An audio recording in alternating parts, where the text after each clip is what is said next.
talk about the issues of governance, uh, because Uganda is a country of 40 plus million people.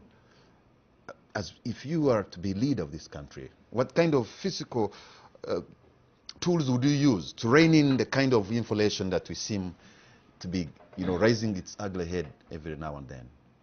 Well, so much, so much. When one starts to look at what to change about this country, it's almost everything. But like you say, you give it timelines. Mainly when I'm having a conversation with my friends, we look at things that must change immediately. But again, we look at things that must change in at least the first 100 days.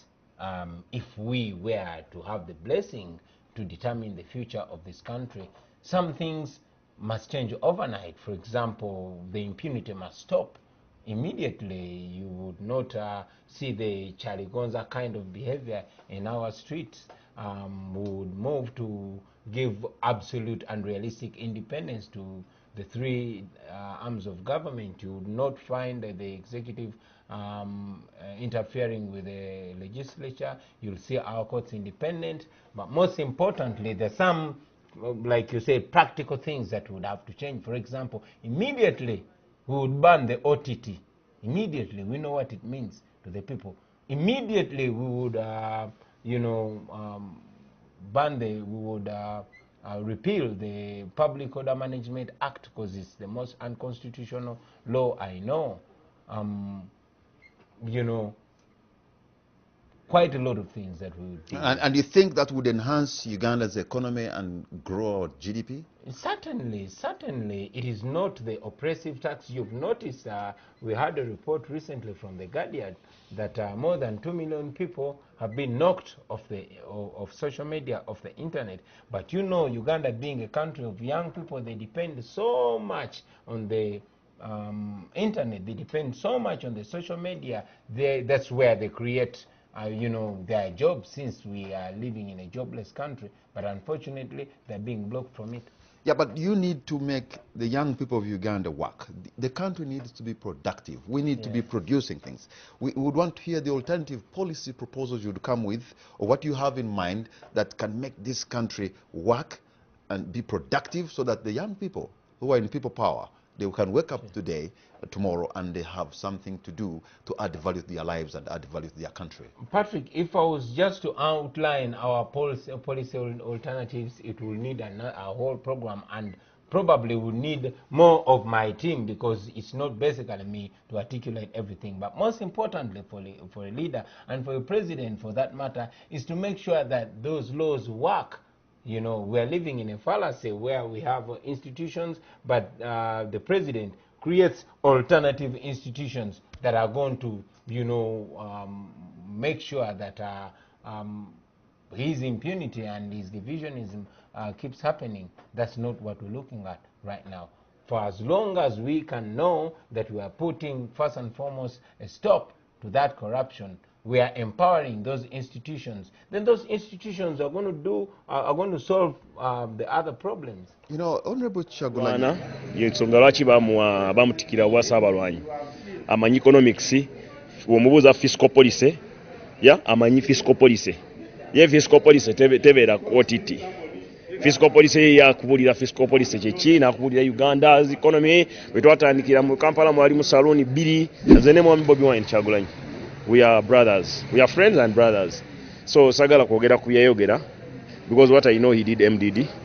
Nze nakola marketing BCom. Mu BCom tubeera ne economics mungi. So probably I would have better economics than him, but he's also very, very good. If you listened attentively to Bobi Wine's response about his fiscal policy, he was very right. In economics or political science, it is defined as how a government can influence or stabilize its economy. He cited out a very wonderful point of restoring the independent functionality of government arms, the judiciary, parliament, name it. Secondly, stabilizing the country which is free from Charlie Gonza acts. Thirdly, removing OTT. All of these points were self-explanatory. He said many of young people earn a living from social media platforms like Facebook, WhatsApp. The OTT decreased a good number of people from accessing these platforms and in return affects our GDP, which stands for Gross Domestic Product or Gross Domestic Product per capita, per person, per individual. If one person is kicked out from line of production, this will automatically affect the country's GDP. God did not give Bobi Wine a djembe, a big mango-like head, or ngalabi, but instead gave him kichwa, a head. He is not like Baby Cool, who said that Bobi Wine was not beaten. He is pretending, looking for public sympathy. Yesterday, his president admitted that he was tortured. He is not like Balam, who claims that he studied economics and failed to explain what fiscal policy is, but instead fighting to show off. We are tired of both of you wasting our time on non-issues. Ugandans, mweverere, be in by yourselves, get national IDs, and keep